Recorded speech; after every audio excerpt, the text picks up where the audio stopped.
Right, so now it's time to change the topic a bit. We'll go from authoring back to more technical aspects, and we're going to talk about refactoring XML documents. So the first question we need to answer is, why do we need this tool? And the answer will be that XML documents evolved, and at some point during their life cycle you find yourself in the position of performing a great number of changes in a great number of documents, and without the right tools it can turn into a headache. And that brings us to the next question: aren't the existing tools enough? Let's take for example the find replace in files dialog in oXygen. It is very easy to use. You tell it what to find and you tell it what to replace it with. And with the help of regular expressions, XPath, and some XML search options, it can be quite powerful. But there are a few downsides. First of all, there is still limited structure-aware support, mainly because it wasn't designed specifically for XML. So even with these these features to help you, the support is a bit limited. And yes, you can use regular expressions to somehow compensate for this lack of structure awareness, but you have to learn regular expressions, and truth be told, it can be quite complex at some level. Debugging. Yes, regular expressions.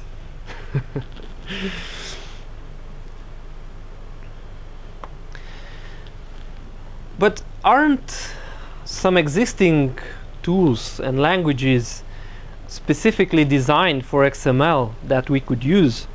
And the answer is, of course there are. We have XSLT and XQuery Update. And although they provide great power, there is a learning curve that not everybody is ready to take or has the time to learn the new languages. And there also, well, I also have some samples here. And there are also some technical aspects and nuisances that we will cover later on. So the conclusion would be that with XSLT and XQuery you gain power and flexibility, but you lose user friendliness and accessibility. It's not accessible to the majority of users. So the conclusion is that we would need something as powerful and flexible as XSLT and XQuery, but just as easy to use as a find replace dialog. And thus the XML refactoring tool was born. Where to find it? Well, it's virtually everywhere, or nearly everywhere. There's a little icon on the toolbar. You can also find it in the main menu and in the project view and the data maps manager contextual menu. So basically in the resource management oriented views from oXygen. Let's take a quick introductory look of the tool. So the tool was designed as a wizard. In the first page you can select which operation to perform on the files. There's also a little search field on top of the dialog to quickly identify the operation you need. After you select an operation, let's say the delete attribute operation, you go to the second page of the wizard. Each operation has a number of parameters, and the user has to give values for these parameters. In this case, the attribute to delete, and maybe a parent element if we want to restrict the context. Oops.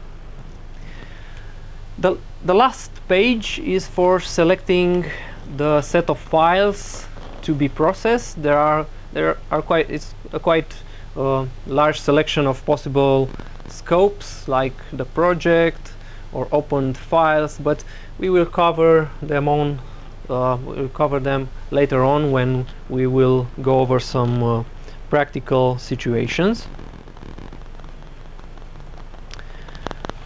Before moving forward, a short summary of what we will see. The presentation is structured into two parts. First, we will see things from a user perspective. We will see how to use the predefined operation for various tasks. The second part of the presentation is a more developer-oriented aspect.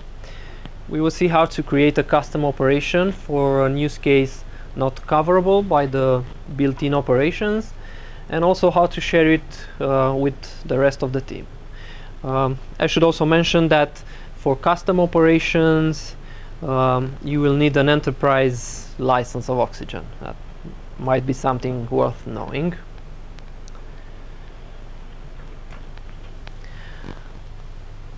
So for the first use case, let's use the XML refactoring tool to modify an attribute.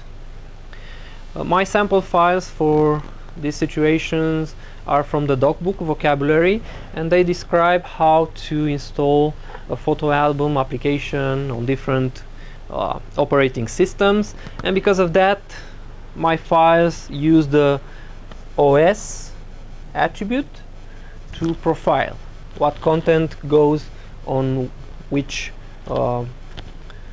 platform.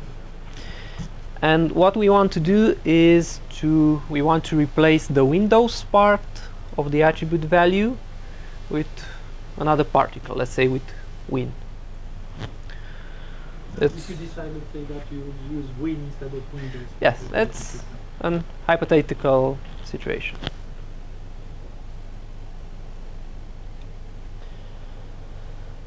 So in oXygen, let me open a sample file so you can see it. So it looks like this. There's the OS attribute with maybe multiple operating systems, or just this one. I will invoke the XML refactoring tool from the toolbar. We want to replace, so we'll use the replace in attribute value built-in operation. Next. So now we have to give values for the parameters of the operation. In my case, I want the profiling attribute can appear on any element, so I will select any as the parent element. The attribute name has to be OS, and we will find the Windows particle and replace it with Win. This page is about the scope, so we need to select which files are to be processed by the operation. Let's create an working set. We'll give a name for this working set, and what I want to do is I want to add all the files that are in my photo album application.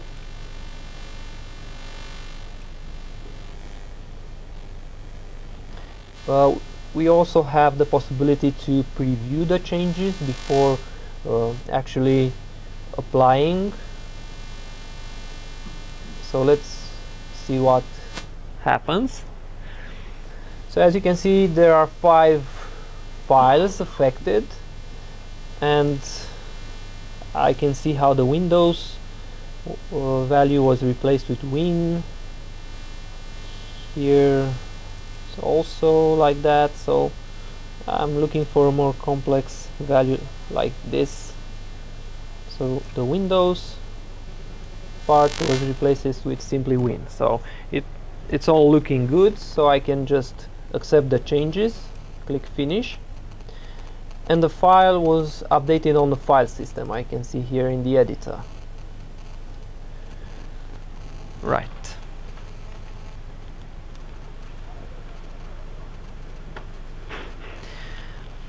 There are quite a few number of predefined operations. We have some operations that work on attributes, some that handle element level operations like inserting, deleting elements, and some that work with XML fragment operations.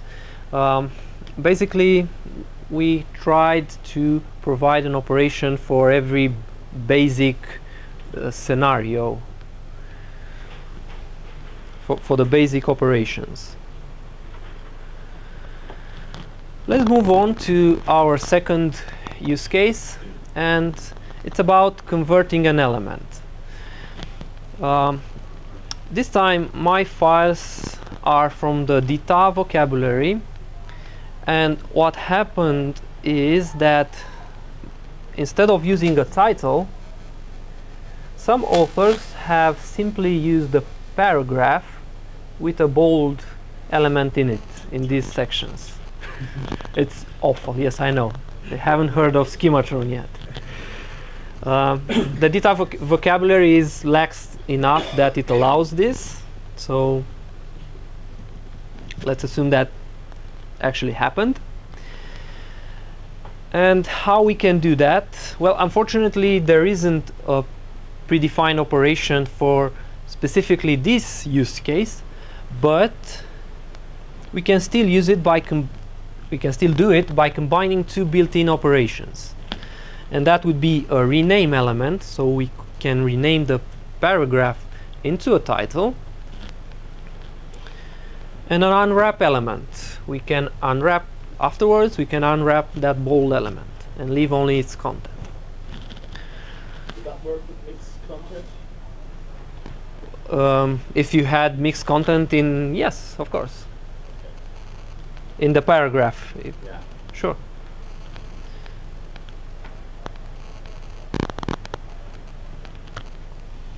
Well, the operations are simple. One identifies elements and renames them, and the other identifies some elements and removes the And it only leaving affects the content. So it depends on what elements you match, you identify. well, when we get deeper into how it works, maybe things will become more clearly. So I have a data map.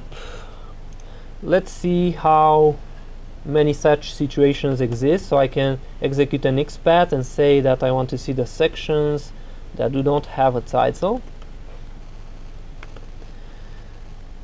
I will select the scope as the current data map hierarchy. And as you can see, there are quite a few such operations, such situations. So section with a bold content. Right, I can even put some title here to cover your use case. Some content. Okay, so let's invoke the operation. This time we're gonna invoke it from the data maps manager. Like I said, it's virtually everywhere. And first we want to rename an element.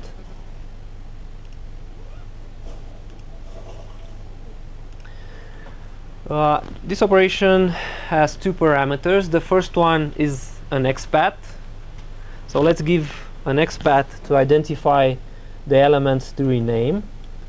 Section from each section that doesn't have a title.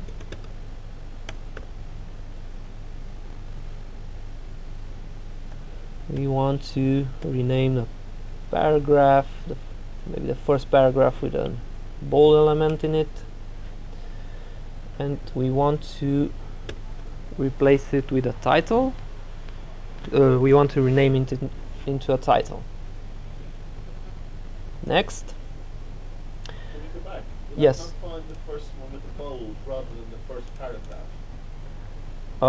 No, because this is a predicate. You have a paragraph in there with content before your Well, paragraph bold. I'm sure we can refine the expat expression in better ways, but for the purpose of the demonstration I just want to identify that paragraph. Well, that's what happens to the technical audience. So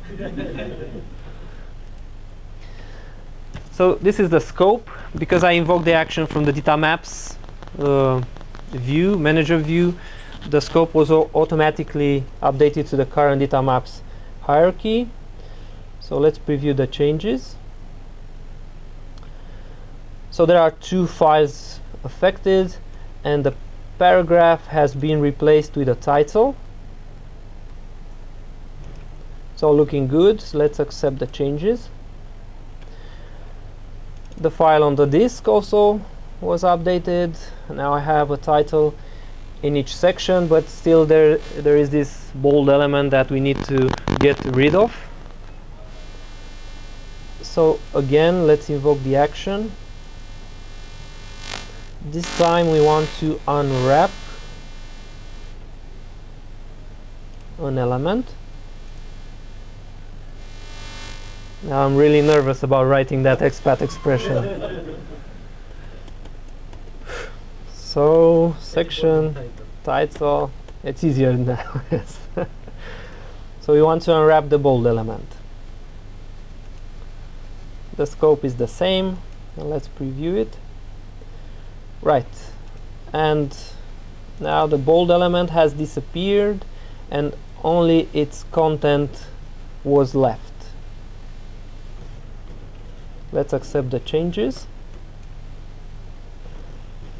And now it's all as it should be. So each section has a title.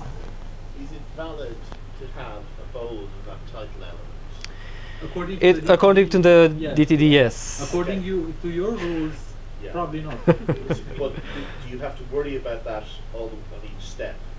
It is going to require you to produce valid XML at each step, is it? No. No. If you are forced by the XML refactoring tool to produce valid XML, No. No. you are not. no, at You the will end get errors if you create something invalid. you might, yes. Yeah, but that would be great to be able to validate the new content in the previous pane. Or you can work with the versioning system and you're not commit yet. So you work on your branch. You could create an error if you need to. Yes, you can go through invalid temporary steps if needed.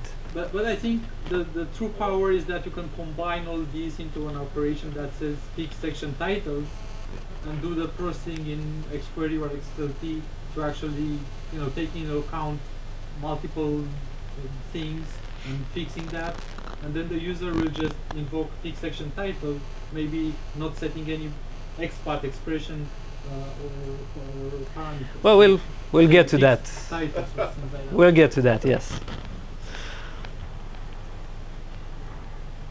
Okay, so before moving forward, I want this to be your takeaway from this slide. So even if the built-in operations aren't enough for given use cases, you can always try to combine them and solve many more use cases than they can solve by themselves.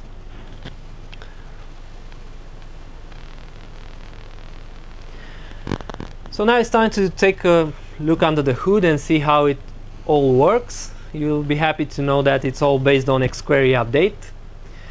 So an XML refactoring operation consists on 2 things. First, there's an XQuery Update script that's gonna process the XML document.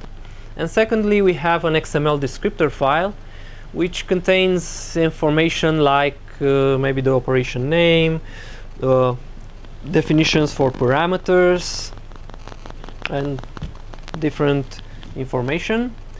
This operation together with the XML file get loaded into the XML refactoring tool, and this tool will apply the XQuery update transformation and the files will be updated. Yes. Is there an option to keep a backup of the original file set?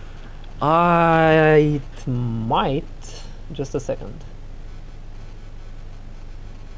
I think we have that for file replacing files. Okay. But well, not yet. Anyway, Tomorrow. tomorrow it might be. Yes, It really causes big changes in perhaps a very large number of files. could be. Yes. But in that case, I would recommend actually using a versioning system. Yeah. You know, so then you can get back to that, because what we have is that we create like backup files, but then you'll end up with, you know, hundreds of backup files, and how do you get back? You know, it's not easy. So it's easier to actually use Git. You can use that locally, and you know, just come Yes. back. Yeah. I don't know if you understand that. Can these operations or sets of operations be exported to be run outside of the editor environment, like in a command line within a script, or is that not very feasible?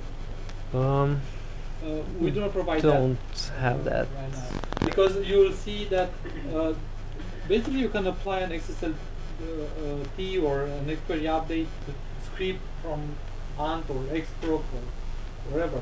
But what we try to do is that and Alex will okay. cover that immediately, is that if you do that, you lose doc type declaration, you use entities, you use maybe the attributes order. So when you diff the changes, when you wanted to compare, you'll get 1,000 differences which are not relevant, maybe. Or the XSLT and XQuery data model, they don't contain entities, they don't contain the doc type declaration, right? So we had to keep that information, apply the transformation, and put it back.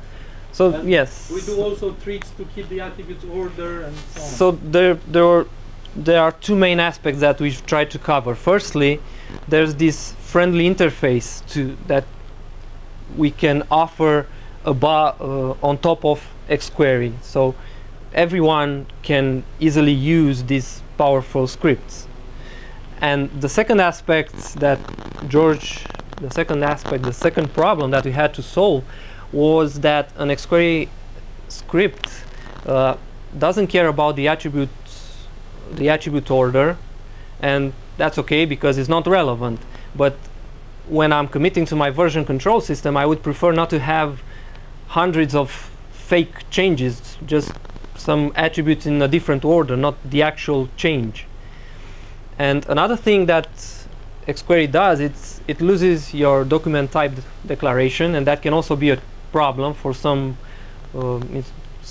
XML vocabulary like data. That's what defines the document, what you are working with. You don't want to lose that document type. And lastly, XQuery expands entities. And again, if you are using entities, you are using them for a reason, and you want the update script to keep them as they are. So that doesn't preclude you from not spawning the editor environment. And I don't understand why you can't still run that from within a script. Yeah, that's correct. But as an IDE, we are concerned first with providing that within the It editor. would just be nice to be able to use this nice. I see it. Yes. There are some tools in oXygen that can also be invoked from a command line Yeah. script. So I don't know if we thought about this so particularly. we try to export some of them, like generating the schema documentation or things like that are available also to be run outside with the command line script, but not everything.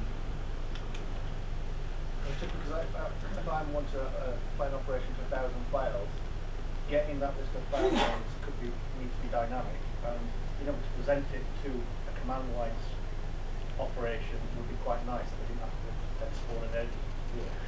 Well, you don't have to give them manually, so that scope selection, you can use editor variables, you can give folders, So it might help. Language can you use to, like if I'm using a scripting language and create that list of files, Mhm. and then present it to your creative set of operations within another script, which is quite nice. It depends on your use case, isn't it? Because if you know, at the end of the day, if you're happy on the command line, you're not going to use it. Well, it'd be nice to use this. It's quite powerful. Isn't But it? I've got users who are doing QA on massive amounts of XML, and they're not technical. They're not extremely technical, and they can write XSLT or XQuery themselves, but this would be tremendously useful for them. I'm not saying it wouldn't be useful for them. I'm saying it would also be useful if you could do the same Yes. thing. Mhm. Okay. Sure. Yeah, we understand that. And as I said, as Alex Mhm. mentioned, also other tools that initially were available only in the graphical within oXygen were made available also outside. So now Another requirement for this is to be able to apply a transformation scenario that you define in oXygen outside oXygen. so you have to give us another feedback. You gave us one, give us another feedback sheet.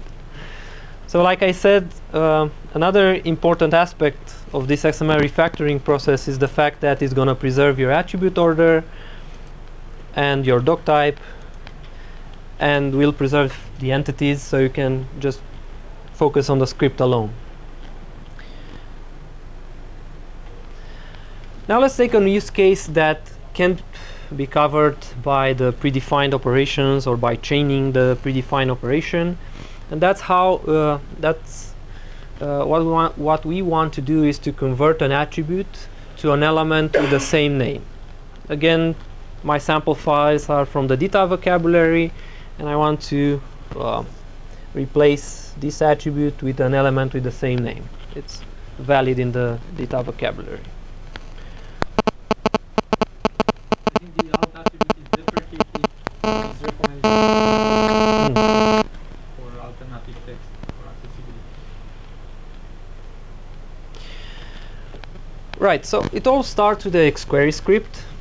At the beginning of the script, I have external variables declarations, one for each input that I want to collect from the user. So that would be here. I also need an XML descriptor file, like I've told you, and in this file I defined the parameters. So one parameter for each external variable. This descriptor file will be loaded by the wizard, and and for each parameter an input will appear to collect the data from the user. So in this case, give me the parent name and its namespace. And this is how it all works together. So oXygen will read the XML descriptor file, will create the parameters page, the user will give some values there, and we will forward those values to the XQuery scripts XQuery script for each external variable. All these variables have to be of just a string type. It's up to you how you process them further on. If that variable represents an XPath, then after you receive the XPath, you can execute it and do as you see fit. So now that we have, let's assume that we have the operation, the XML descriptor file and the XQuery. Let's see how we can share, how we can install it in an oXygen instance, and how we can, of course, share it with the rest of the team. We want to let them all use this new operation.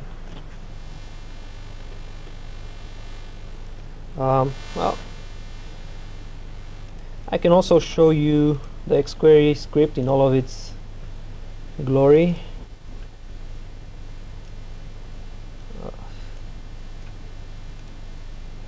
So like I said at the beginning, there is a very external variable declaration for each parameter. After that, I have some logic for deciding which prefix to use for my new element, and at the bottom is the actual XQuery update code that will insert a new element with the content of what was previously the attribute, and it will delete the attribute. And next to the XQuery file is the XML descriptor, like I've told you.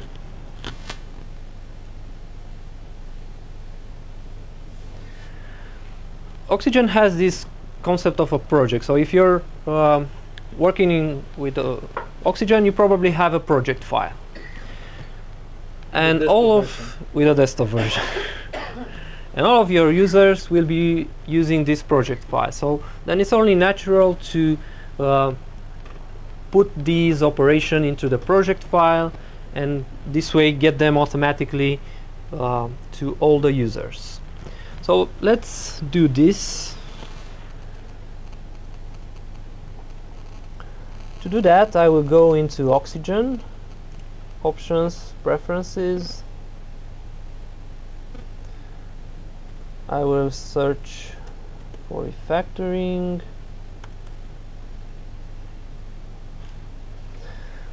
So the first thing that I want to do here is to switch this page to project level.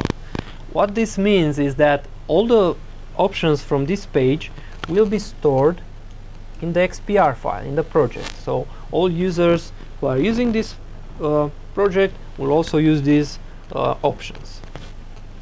And because and as you can see, the custom operations are present somewhere in the directory structure of my project. So I will use the project directory editor variable to make this value shareable. I think this is it.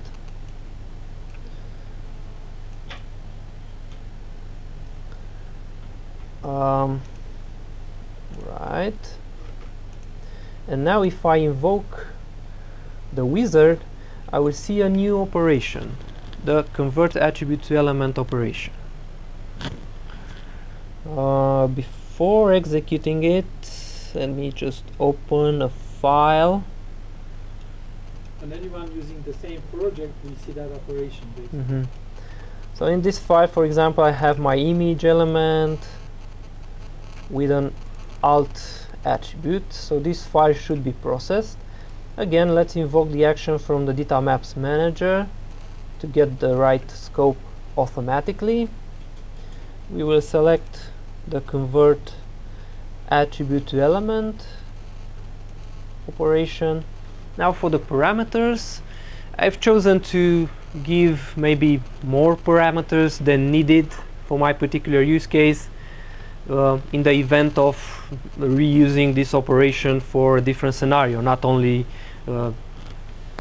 replacing alt attributes on image elements. So, but in my case, I want on the image element the alt attribute to be transformed into an element with the same name and for no namespace, since it's data and we don't have namespaces.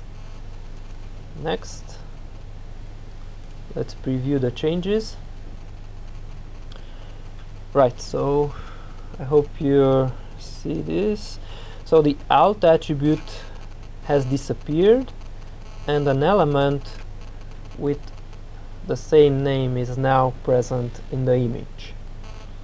Let's accept the changes and we should see the same thing on the file system. So now we have an element.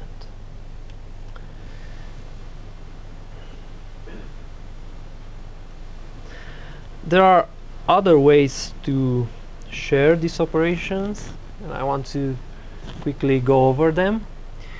oXygen also has this concept of a framework. So framework represents a configuration together with resources like CSS files, schema files, basically all that is needed to provide support for a specific XML vocabulary.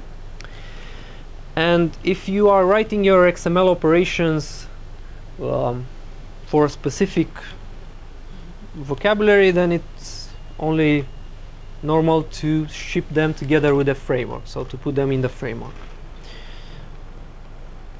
And to do that, all you have to do is to create a folder named Refactoring inside your framework directory, and you have to drop the operations there, and oXygen will automatically load them from this location. So if you have data-specific refactoring operations, you will drop them in data. If you have dogbook-specific operations, you can put them within the dogbook framework and so on. Sure. Another oXygen concept is the plugin. So plugin is a software component that brings extended support, and for that it uses a number of extension points provided by oXygen. And we've created a new type of plugin, a plugin that contributes with refactoring operations. And a plugin is defined by a descriptor file. You can see one as such presented here. So the points of interest here are the fact that the extension type is has this value of refactoring operations provider, and it has a number of folder paths specified. And on the file system it looks like this. So this is the plugin directory. This is the descriptor file you've seen in the previous slide, and directories with operations that were defined here.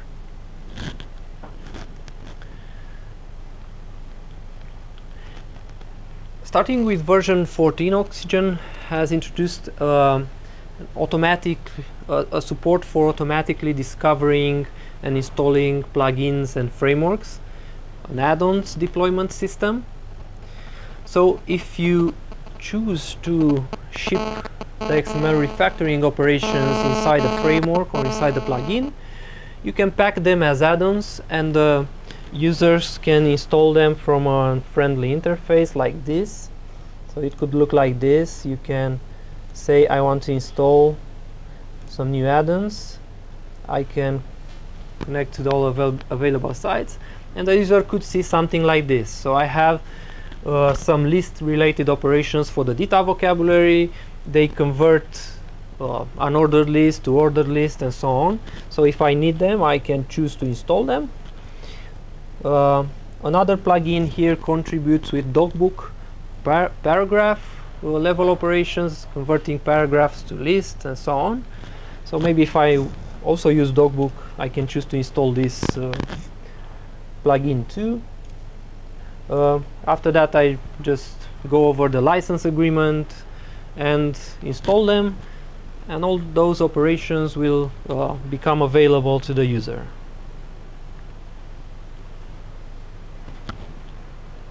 You've seen this.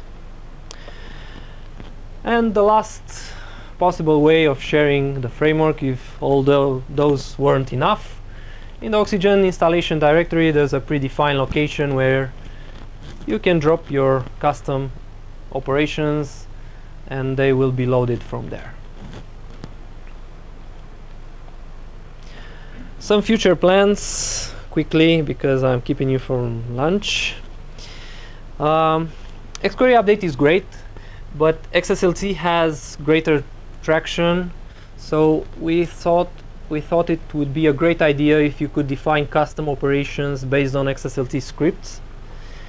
And this is currently in the works. It's quite advanced.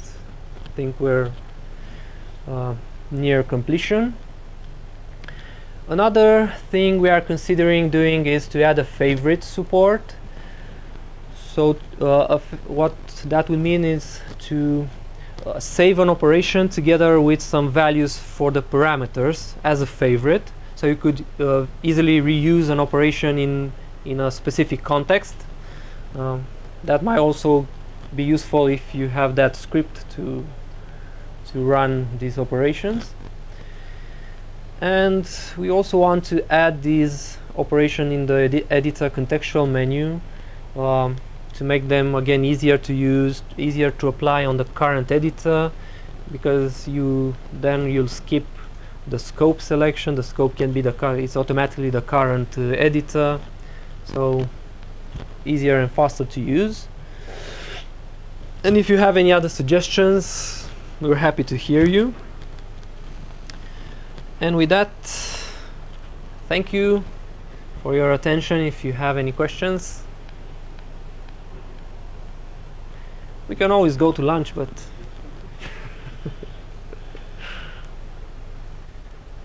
if you don't have any question, I'll take it as a compliment. I made things clear. So. As a developer running plugins or refactoring operations or add-ons, how would I make money from it? Is there like a store that's built into oXygen, or how do people get the licenses? Is that license supplied separately? So basically, we don't provide the store ourselves, but the users to access your plugins or frameworks, you publish them online through the add-on mechanism, and they will be provided the URL. Once they enter the URL, then they access that and they get to read the licenses, and then you can implement, licensing mechanisms for those plugins or frameworks. If you do implement these sorts of plugins, we also have a blog, and we try to. Well, we want to make also on our website like a developer.oxygenxml.com, something like that, where or addons.oxygenxml.com, where we'll list all available add-ons. Because right now there are projects on GitHub in different places, different frameworks available, but they are not centralized, so it's not easy to find them. So we want to make a one place where you can go, and oXygen can also provide a list within the interface of what update sites are available in the description for those. So there is some more work on this part. But for me, I didn't wrote XQuery myself, so I don't work with XQuery, so I just wait for the XSLT part, because that's what I use, and that's what I want to use further. And the XSLT operations will also preserve your entities and doc type declarations. So that's also good to know. Copy the document to the output, modifying the document some parts. And that modified part will replace the content. Okay. Thank you, and enjoy your lunch.